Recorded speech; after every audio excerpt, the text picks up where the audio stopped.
This is a Volkswagen Passat Estate, and it's a bit like a Marks and Spencer's carrier bag. It's practical, but it's also got the right brand on it. Now, this car starts from just under £25,000, but if you click up there to go to carwow.co.uk, you can compare offers from dealers and buy at a price you're confident in. And on average, people save £3,600 on a new car through Carwow. So, the Estate, as you can see, has an absolutely massive boot. Now, there's various places where you can put your Marks and Spencer's carrier bag to keep it safe and secure while you're driving.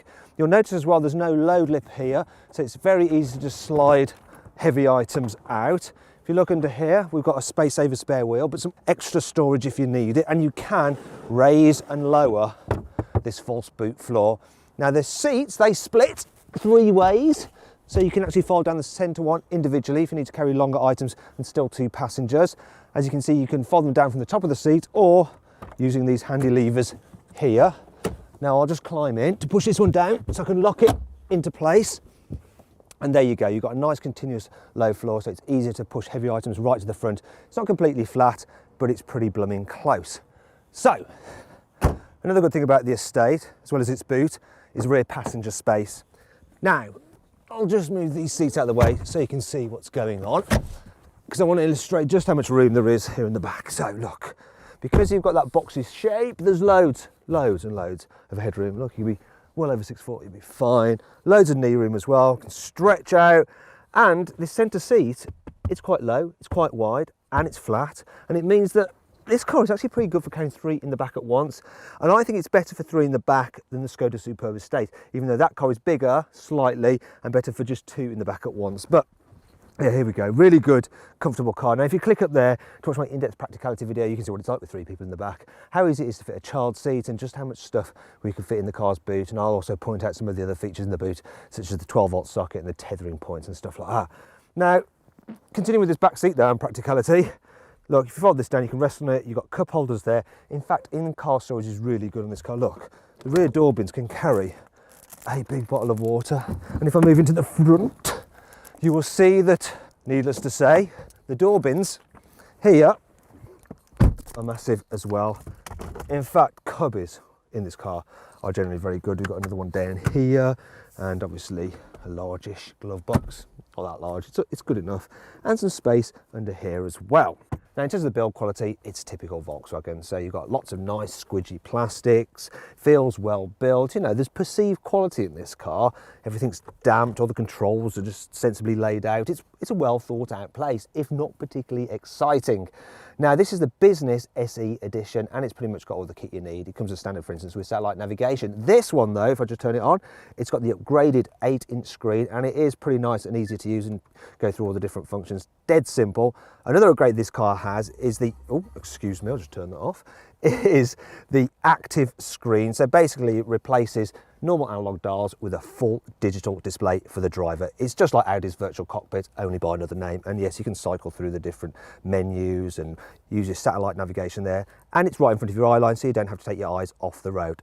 I love it. Now, if you click up there, you can see more information on that and the infotainment system itself in my detailed infotainment video. So that's all the practicality stuff dealt with. Now, let's see what the Passat Estate is like on the road. For me, driving this VW Passat Estate feels rather similar to driving a Golf, so it seems to handle pretty much the same, ride very similar, it's dead easy. And then you look behind you and you realise that you're basically driving round in a warehouse. It's really good the way it just feels a lot smaller than it actually is. And it's a comfortable car as well. So as standard on the normal suspension, it does a great job of like soaking up bumps.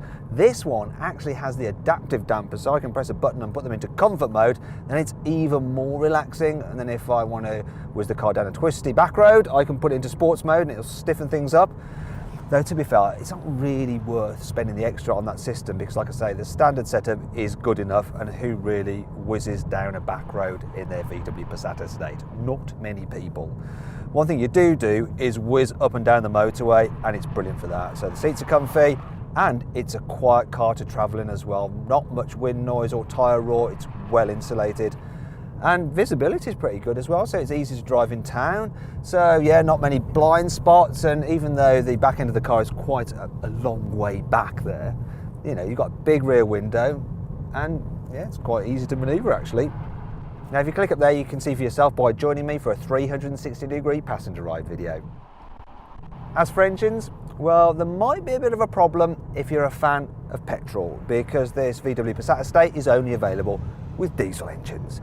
Now the standard 1.6, the entry-level engine, more than good enough, but if you want to carry lots of items and tow, you're going to want a 2 litre. This is the 150 horsepower 2 litre, and it's got plenty of punch and it gives good economy. So Volkswagen claims it'll do 61 miles per gallon.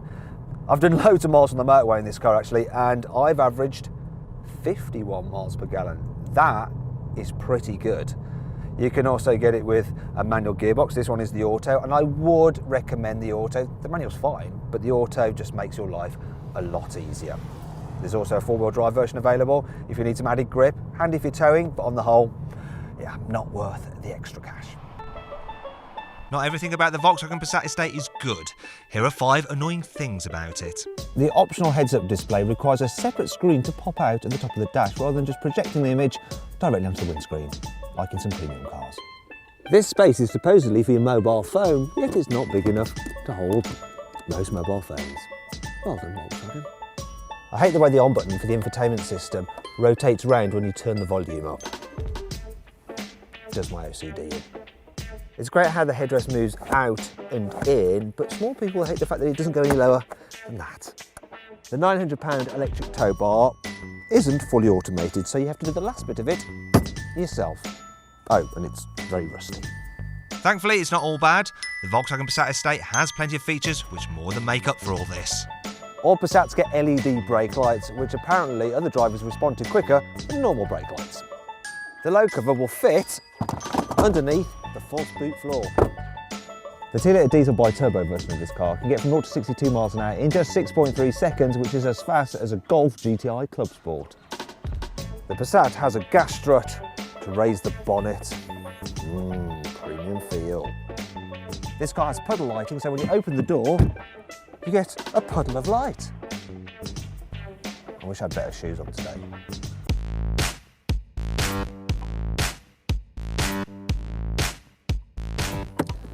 Now, if you click up there, you can get more information and save an average of £6,500 on a new Volkswagen Passat Estate through carwow.co.uk. So then, my verdict on this car. Should you avoid it? Should you consider it? Should you shortlist it? Or should you just go right ahead and buy it? Well, I reckon you should shortlist the Passat Estate. It's a good all-round, practical family car. I hope you enjoyed the video, and if you did, please like it and share it and comment, of course. And if you click up there on our logo, you can subscribe to our channel. Click down there to watch my 360-degree passenger ride video for the VW Passat Estate. Click there for my detailed infotainment video, and up there for the detailed practicality one. Now, did you spot the Easter egg in the video? It was the Passat somewhere in the car. If you're not sure where, go back and watch the video to find out.